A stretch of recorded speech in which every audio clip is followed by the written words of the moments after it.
નમસ્કાર દોસ્તો, પ્રકરણ 11 બીજગણિત ધોરણ 6 નો સ્વ અધ્યયન પોથીનો આ કયો ભાગ છે? તો કે ભાઈ છઠ્ઠો ભાગ છે.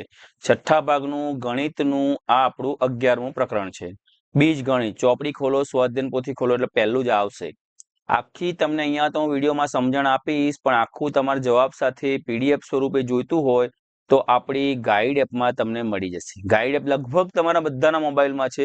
કોઈક જ એવો મારો વિરલો હશે કે જેના મોબાઈલમાં નહીં હોય તો ચિંતા નહીં કરવાની. પ્લે સ્ટોર પર જઈને જ્યાં તમે એપ્લિકેશનો ડાઉનલોડ કરો છો ત્યાં જઈને GUIDE લખજો એટલે આપણી ગાઈડ એપ્લિકેશન આવશે, એને ઇન્સ્ટોલ કરજો. ના મળે તો નીચે ડિસ્ક્રિપ્શનમાં આપણે લિંક આપેલી છે ને ભાઈ, ત્યાંથી પણ તમે લિંક ડાઉનલોડ કરીને તમે આપણી એપ્લિકેશન ડાઉનલોડ કરી શકો છો. ત્યાં તમારે સ્વ અધ્યયન પોથી હું એમ કહું કે ખાલી આ છે તો ખોટું પડે, એટલું બધું છે કે તમે એમાં ખોવાઈ જશો તો મારે તમને પછી બહાર કાઢવા પડશે.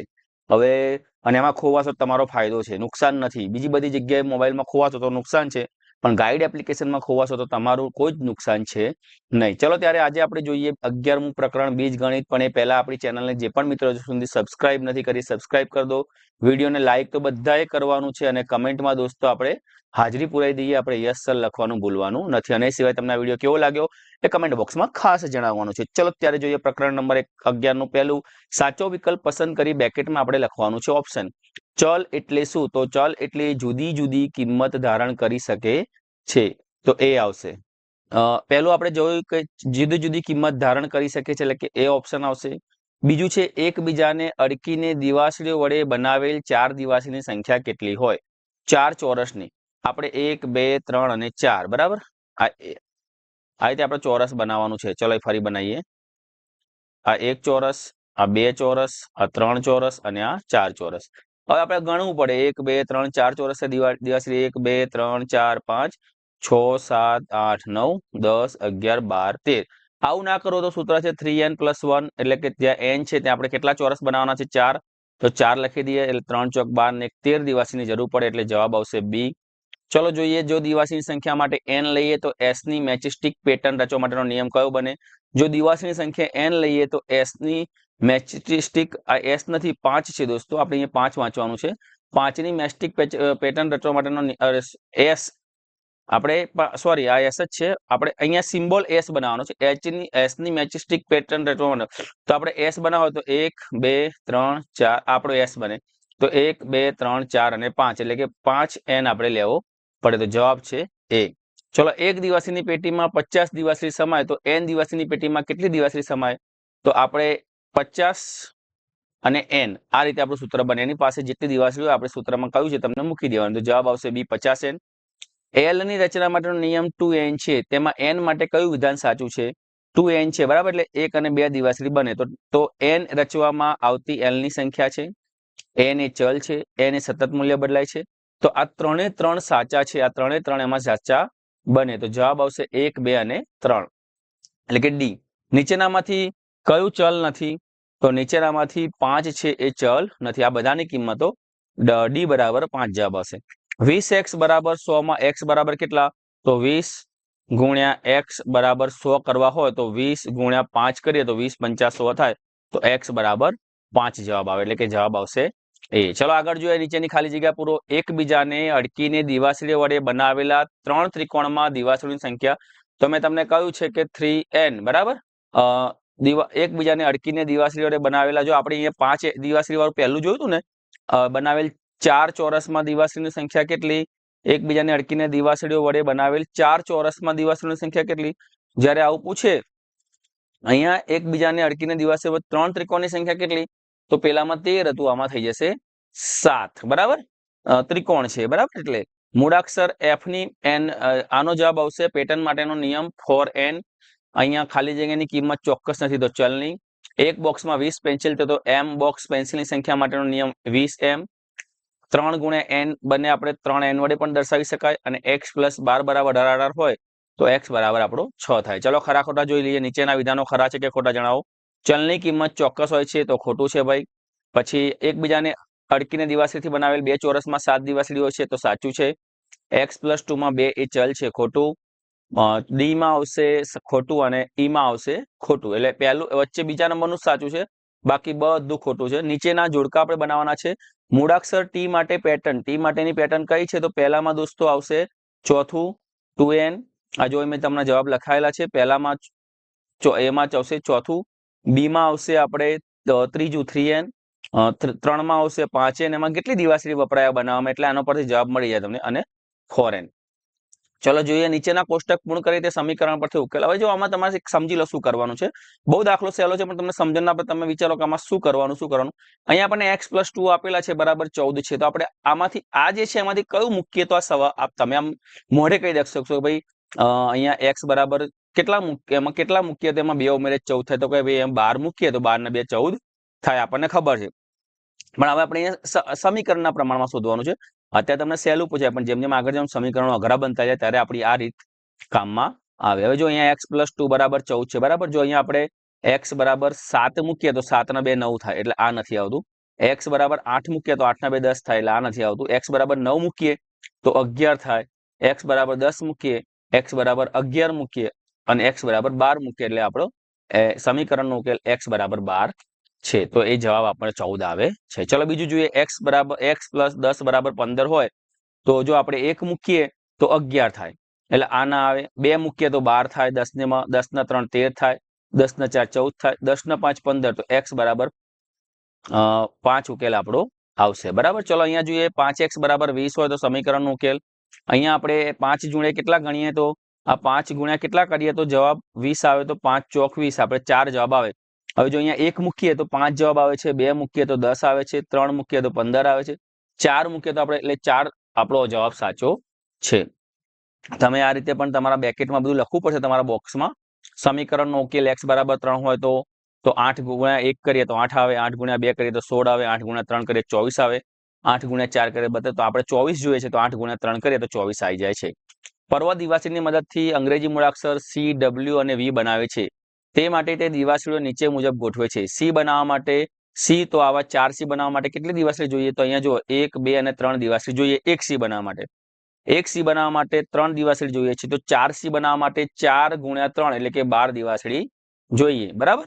એકમાં 3 જોઈએ છે, તો 4 બનાવી હોય તો 4 ગુણ્યા 3 આપણે 12 દિવાસળી જોઈએ. W બનાવવા માટે એક W બનાવવા માટે 1, 2, 3 અને 4 જોઈએ છે, તો 10 W બનાવવા હોય તો 10 ગુણ્યા 4 એટલે કે 40 દિવાસળી જોઈએ. V બનાવવા માટે 1 અને 2, એક V બનાવવા માટે 2 દિવાસળી જોઈએ. 100 V બનાવવા હોય તો 100 ગુણ્યા 2 એટલે કે 200 દિવાસળી આપણે જોઈએ. નીચેના પેટર્નના નિયમ બનાવી સરખા નિયમ ધરાવતા 3 જૂથમાં વહેંચો. હવે આ થોડું તમારે સમજવાનું છે કે મૂળાક્ષર જે માટે આપણે પેટર્ન બનાવી છે, 3 નિયમ બનાવવાના છે. તો n બરાબર 1 લઈએ, અહીંયા 1 જે બનાવ્યો, અહીંયા 2 જે બનાવ્યા અને અહીંયા આપણે 3 જે બનાવ્યા બરાબર. હવે જો 1 જે બનાવવા માટે કેટલા દિવાસળી વપરાય? 1, 2 અને 3. તો n બરાબર 1 માટે આપણે 3 લઈએ તો આપણે 3n બને. n બરાબર 2 માટે આપણે કેટલી દિવાસળી જોઈશે? 6 દિવાસળી જોઈશે, તો આપણે એમાં પણ 3n લઈશું.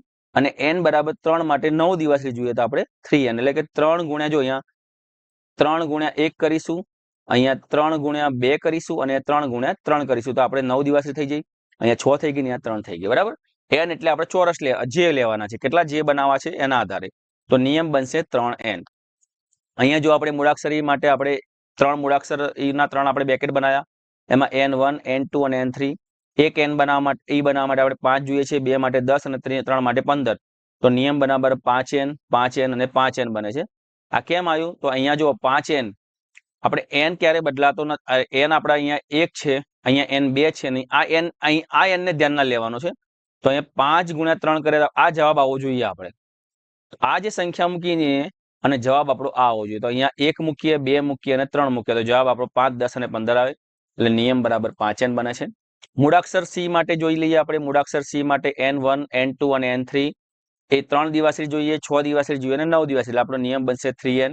એ રીતે V માટે આપણે 2 દિવાસળી જોઈએ છે, એક V બનાવવો હોય તો 2 V બનાવવા 4 અને 3 V બનાવવા 6, એટલે નિયમ બરાબર બનશે આપણો 2n.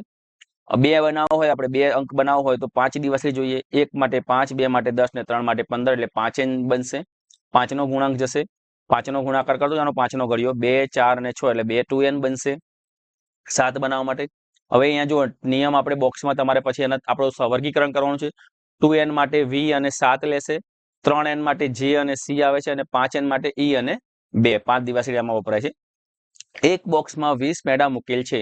તો પેડાની કુલ સંખ્યા અને બોક્સની સંખ્યા કેવી રીતે નક્કી કરશો? બોક્સની સંખ્યા માટે બી વાપરો. આપણે કહ્યું છે કે બોક્સમાં પેડાની સંખ્યા કેટલી છે? 20 છે. પેડાની સંખ્યા જ્યારે બી બરાબર 1 થાય ત્યારે 20 અથવા 20 ગુણ્યા 1 આપણે આ રીતે દર્શાવી શકીએ. આપણે બોક્સ બરાબર બી વાપરવાનો છે. 2 બોક્સ લઈએ ત્યારે પેંડાની સંખ્યા 40 થાય અને 3 બોક્સ લઈએ ત્યારે પેંડાની સંખ્યા 60 થાય. તો 20 ગુણ્યા 3 અથવા આપણે 20 બી કરી શકીએ. કુલ સંખ્યા દર્શાવવા માટે આપણે 20 બી જ્યાં બી બોક્સની સંખ્યા છે આ રીતે દર્શાવી શકીએ. બીજો દાખલો છે, સ્કાઉટના તાલીમાર્થીઓ પરેડમાં કૂચ કરે છે. દરેક હારમાં 3 તાલીમાર્થી છે અને હારની સંખ્યા માટે આપણે n વાપરવાનું છે. બરાબર, દરેક હારમાં 3 સંખ્યા છે માટે તાલીમાર્થીઓની સંખ્યા બરાબર, જો પહેલી લાઈન લઈએ તો એક લાઈનમાં 3 છે એટલે 3n બનશે.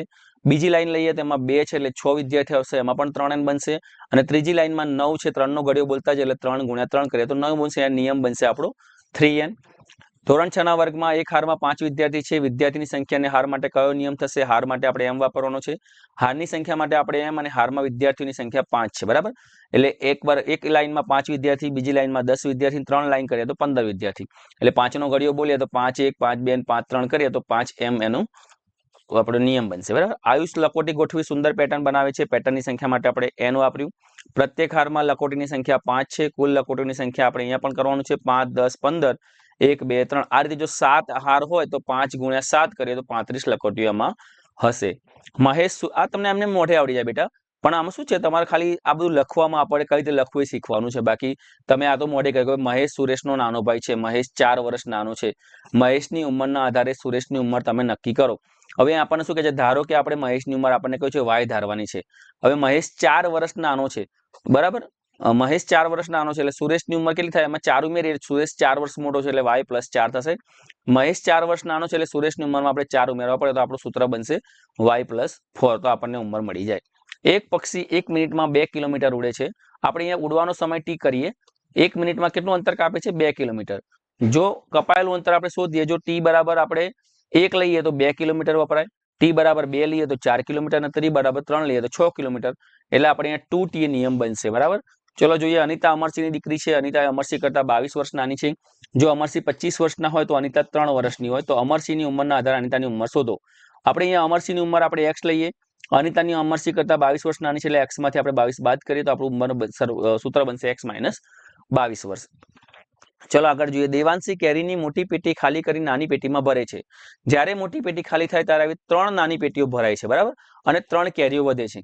જો નાની પેટીમાંની કેરીઓ માટે આપણે એમ લેવામાં આવે તો મોટી પેટીમાં કેટલી કેરીઓ છે? એકદમ સહેલો દાખલો છે. આ એક મોટી પેટી છે, આને આપણે ખાલી કરીએ તો આવી 3 નાની પેટી ભરાય છે અને ઉપર 3 કેરીઓ વધે છે. સમજી ગયા? આ બધું વાંચવા જાવ તો આપણે ગૂંચવાડો થઈ જાય. હવે ધારો કે નાની પેટીમાં સમાતી કેરીઓની સંખ્યા આપણે એમ લઈએ. બરાબર, નાની પેટીમાં આપણે આની અંદર આપણે m સમાય છે. એક મોટી પેટીમાંથી 3 નાની પેટીઓ ભરાય છે એટલે આપણે 3m લઈએ અને વધે છે 3 કેરીઓ 12 વધે છે એટલે આપણે 3m + 3 આપણું સૂત્ર બનશે. મોટા ટોપલામાં ઘણા બધા કેળા હતા. તેમાંથી કેટલાક બાળકોને આપ્યા પછી 3 કેળા બાકી રહ્યા. આ એક મોટો ટોપલો હતો, એમાં બહુ બધા કેળા હતા. આ બધા છોકરાઓમાં વહેંચી દીધા પછી 3 કેળા બાકી રહ્યા. જો વહેંચેલ કેળાની સંખ્યા b હોય તો ટોપલામાં કુલ કેટલા કેળા હતા? તો વહેંચેલા b વહેંચી દીધા બધા અને એમાં પાછા 3 વધ્યા તો b + 3 આપણું આવી ગયું. બહુ જ ઈઝી છે દોસ્તો ચેપ્ટર. ટુનટુન માસીને મીઠાઈની દુકાન છે, એમને લાડુ બનાવ્યા અને દુકાનમાં વેચ્યા. દિવસના અંતે 10 લાડુ બાકી રહ્યા. જો ટુનટુન માસીએ x લાડુ વેચ્યા હોય તો ટુનટુન માસી કેટલા લાડુ બનાવ્યા હશે? તો ટુનટુન માસીએ વેચેલા લાડુ કેટલા હતા? x. બાકી કેટલા રહ્યા? 10. તો આપણે x બનાવ્યા, x વેચ્યા અને 10 વધ્યા તો એમને ટોટલ કેટલા લાડુ બનાવ્યા હશે? વધ્યા અને વેચ્યા તો વધ્યા 10 અને વેચ્યા x એટલે x + 10 લાડુ એમને બનાવ્યા હશે. વંદના પાસે પાયલ કરતા 10 પેન્સિલ વધારે છે. જો પાયલ પાસે 5 પેન્સિલ હોય તો વંદના પાસે 15 હોય. જો પાયલ પાસે n પેન્સિલ હોય તો વંદના પાસે કેટલી પેન્સિલ હશે? પાયલ પાસે કેટલી પેન્સિલ છે? n. વંદના પાસે પાયલ કરતા 10 વધારે છે. જો આના જોડે 10 હોય તો આના જોડે 20 હોય, 10 વધારે છે એટલે n આના જોડે 20 હોય તો આના જોડે 30 હોય તો આપણે n + 10 નું સૂત્ર બને. હવે આ જાતે કરવાનું છે, આપણે નથી કરતા દોસ્તો.